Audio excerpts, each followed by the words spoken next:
News next top ನ್ಯೂಸ್ಗೆ ಸ್ವಾಗತ. ನಾನು ದರ್ಶನ್ ಶೆಟ್ಟಿ ನಾರ್ಕಳಿ. ಟಾಪ್ ನ್ಯೂಸ್ ನೋಡೋಣ. ಅದಕ್ಕೂ ಮುನ್ನ ಈ ಕ್ಷಣದ ಹೆಡ್ಲೈನ್ಸ್.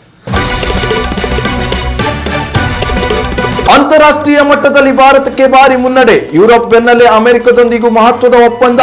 ಸುಂಕ ಇಳಿಕೆ ಮಾಡಿದ ಡೊನಾಲ್ಡ್ ಟ್ರಂಪ್.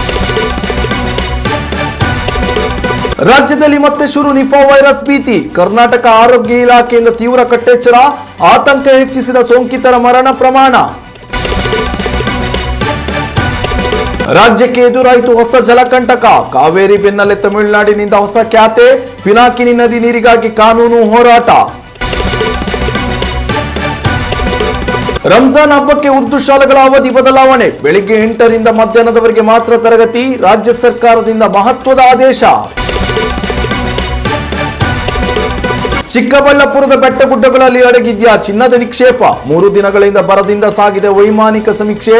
ರೇಡಾರ್ ಸ್ಕ್ಯಾನರ್ ಬಳಸಿ ಪತ್ತೆ ಕಾರ್ಯ. ಭಾರತ ಹಾಗೂ ಯುರೋಪ್ ಒಕ್ಕೂಟವು ಮದರ್ ಆಫ್ ಡೀಲ್ಸ್ ಒಪ್ಪಂದಕ್ಕೆ ಸಹಿ ಹಾಕಿದ ಬೆನ್ನಲ್ಲೇ ಅಚ್ಚರಿಯ ಬೆಳವಣಿಗೆ ಸಂಭವಿಸಿದೆ. ಭಾರತ ಯುರೋಪ್ ಟ್ರೇಡ್ ಒಪ್ಪಂದ ಹಾಗೂ ಅರಬ್ ಲೀಗ್ ಟ್ರೇಡ್ ಡೀಲ್ ಬೆನ್ನಲ್ಲೇ ಅಮೆರಿಕ ಅಧ್ಯಕ್ಷ ಡೊನಾಲ್ಡ್ ಟ್ರಂಪ್ ಕೂಡ ಅಲರ್ಟ್ ಆಗಿದ್ದಾರೆ. ಭಾರತದೊಂದಿಗೆ ವ್ಯಾಪಾರ ಒಪ್ಪಂದವನ್ನ ಘೋಷಿಸಿದ ಟ್ರಂಪ್ ಭಾರತದ ಮೇಲೆ ಹೇರಲಾಗಿದ್ದ ದುಬಾರಿ ಸುಂಕವನ್ನ ಇಳಿಕೆ ಮಾಡಿದ್ದಾರೆ.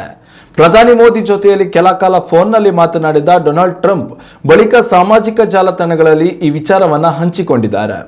ಭಾರತದ ಮೇಲೆ ಈ ಹಿಂದೆ ಹೇರಲಾಗಿದ್ದ 25% ಸುಂಕವನ್ನು 18%ಗೆ ಇಳಿಕೆ ಮಾಡಲಾಗಿದೆ. ಕಾಲ ಕಳೆದಂತೆ ಈ ಸುಂಕವನ್ನ ಮತ್ತಷ್ಟು ಇಳಿಕೆ ಮಾಡುವುದೇ ನಮ್ಮ ಗುರಿಯಾಗಿದೆ. 18% ಇರುವ ಸುಂಕವನ್ನ ಶೀಘ್ರದಲ್ಲೇ 0%ಗೆ ತರಲಿದ್ದೇವೆ ಎಂದು ಟ್ರಂಪ್ ಮಾಹಿತಿಯನ್ನ ನೀಡಿದ್ದಾರೆ. ಇದು ಮಾತ್ರವಲ್ಲದೆ ಭಾರತ ಇನ್ಮುಂದೆ ರಷ್ಯಾದಿಂದ ತೈಲ ಖರೀದಿ ಮಾಡುವುದಿಲ್ಲ, ಬದಲಾಗಿ ಅಮೆರಿಕ ಮತ್ತು ವೆನೆಜುವೆಲಾದಿಂದ ಕಚ್ಚಾ ತೈಲ ಖರೀದಿ ಮಾಡಲಿದೆ ಎಂದು ಕೂಡ ಡೊನಾಲ್ಡ್ ಟ್ರಂಪ್ ಮಾಹಿತಿ ನೀಡಿದ್ದಾರೆ. ಆದರೆ ಈ ವಿಚಾರವಾಗಿ ಭಾರತದಿಂದ ಈವರೆಗೆ ಯಾವುದೇ ಅಧಿಕೃತ ಮಾಹಿತಿ ಹೊರಬಿದ್ದಿಲ್ಲ. ಸುಂಕ ಕಡಿತ ಮಾಡಿರುವ ಡೊನಾಲ್ಡ್ ಟ್ರಂಪ್ ನಿರ್ಧಾರವನ್ನ ಸ್ವಾಗತಿಸಿದ ಪ್ರಧಾನಿ ನರೇಂದ್ರ ಮೋದಿ ಭಾರತೀಯರ ಉತ್ಪನ್ನಗಳ ಮೇಲಿನ ತೆರಿಗೆಯನ್ನ 18%ಗೆ ಇಳಿಕೆ ಮಾಡಿರುವುದು ಅತ್ಯಂತ ಸಂತಸ ತಂದಿದೆ. 140 ಕೋಟಿ ಭಾರತೀಯರ ಪರವಾಗಿ ಡೊನಾಲ್ಡ್ ಟ್ರಂಪ್ಗೆ ಧನ್ಯವಾದವನ್ನ ತಿಳಿಸಿದ್ದಾರೆ. ಉತ್ತಮ ಸಂಸ್ಕಾರಯುತ ಶಿಕ್ಷಣದೊಂದಿಗೆ VSS English medium CBSE school Udupi Muddur. ನರ್ಸರಿಯಿಂದ 10ನೇ ತರಗತಿವರೆಗೆ ಶಿಕ್ಷಣದ ಜೊತೆಗೆ 5ರಿಂದ 10ನೇ ತರಗತಿವರೆಗಿನ ವಿದ್ಯಾರ್ಥಿನಿಯರಿಗೆ ಉತ್ತಮ ಹಾಸ್ಟೆಲ್ ಸೌಲಭ್ಯವೂ ಇದೆ.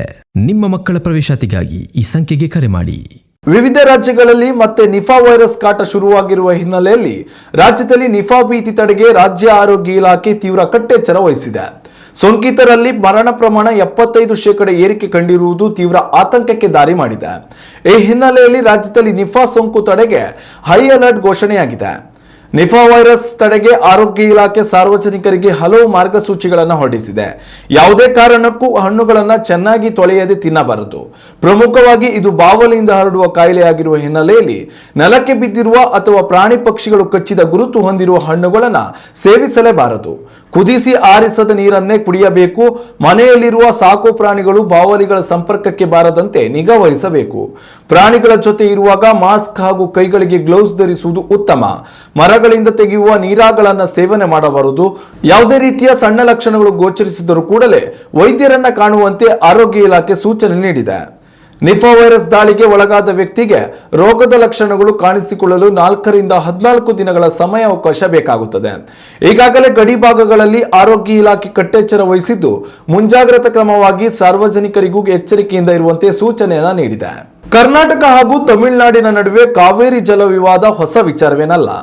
ಮಹದಾಯಿ, ಕೃಷ್ಣಾ, ಕಾವೇರಿ ಹೀಗೆ ಕರ್ನಾಟಕದ ಬಹುತೇಕ ಪ್ರಮುಖ ನದಿಗಳು ನ್ಯಾಯಾಧಿಕರಣದಲ್ಲಿ ಹೋರಾಟದ ಹಂತದಲ್ಲಿಯೇ ಇದೆ. ಈ ಎಲ್ಲದರ ಸಾಲಿಗೆ ಇದೀಗ ಮತ್ತೊಂದು ಸೇರ್ಪಡೆ ಆಗಿದೆ. ರಾಜ್ಯದಲ್ಲಿ ಉಗಮಗೊಂಡು ತಮಿಳುನಾಡಿನತ್ತ ಹರಿಯುವ ದಕ್ಷಿಣ ಪಿನಾಕಿನಿ ಅಥವಾ ಮಾರ್ಕಾಂಡೇಯ ನದಿ ನೀರು ಹಂಚಿಕೆ ವಿವಾದದಲ್ಲಿ ಸುಪ್ರೀಂ ಕೋರ್ಟ್ ಮಹತ್ವದ ಆದೇಶ ಹೊರಡಿಸಿದೆ. ಪೆನ್ನಿಯಾರ್ ನದಿ ನೀರು ಹಂಚಿಕೆ ವಿವಾದ ಬಗೆಹರಿಸಲು ನ್ಯಾಯಾಧೀಕರಣ ರಚನೆ ಮಾಡುವಂತೆ ಕೇಂದ್ರ ಸರ್ಕಾರಕ್ಕೆ ಸುಪ್ರೀಂ ಕೋರ್ಟ್ ಸೂಚನೆ ನೀಡಿದೆ. ಹಾಗೂ ಈ ಕುರಿತು 1 ತಿಂಗಳ ಒಳಗಾಗಿ ಅಧಿಸೂಚನೆ ಹೊರಡಿಸುವಂತೆಯೂ ಸೂಚಿಸಲಾಗಿದೆ. ಇದರಿಂದ ಕರ್ನಾಟಕ ಇನ್ಮುಂದೆ ಮತ್ತೊಂದು ಹೊರ ಜಲ ಸಮರಕ್ಕೆ ಅಣಿಯಾಗಬೇಕಾಗಿದೆ. ನಂದಿ ಬೆಟ್ಟದಲ್ಲಿ ಉಗಮಗೊಳ್ಳುವ ಪಿನಾಕಿನಿ ನದಿಯು ಬಳಿಕ ತಮಿಳುನಾಡಿಗೆ ಪ್ರವೇಶ ಪಡೆಯುತ್ತದೆ. ಆದರೆ ಇದಕ್ಕೆ ಅಡ್ಡಲಾಗಿ ಕರ್ನಾಟಕದಿಂದ ಅಣೆಕಟ್ಟು ನಿರ್ಮಿಸಲಾಗಿದ್ದು ಹೊಸಕೋಟೆ ಭಾಗದ ಜನತೆಗೆ ನೀರಾವರಿ ಸೌಲಭ್ಯ ಒದಗಿಸಲಾಗಿದೆ. ಇದರಿಂದಾಗಿ ನಮ್ಮ ಪಾಲಿಗೆ ಸಿಗಬೇಕಾದ ನೀರು ಸಿಗುತ್ತಿಲ್ಲ ಎಂಬುದು ತಮಿಳುನಾಡಿನ ವಾದವಾಗಿದೆ.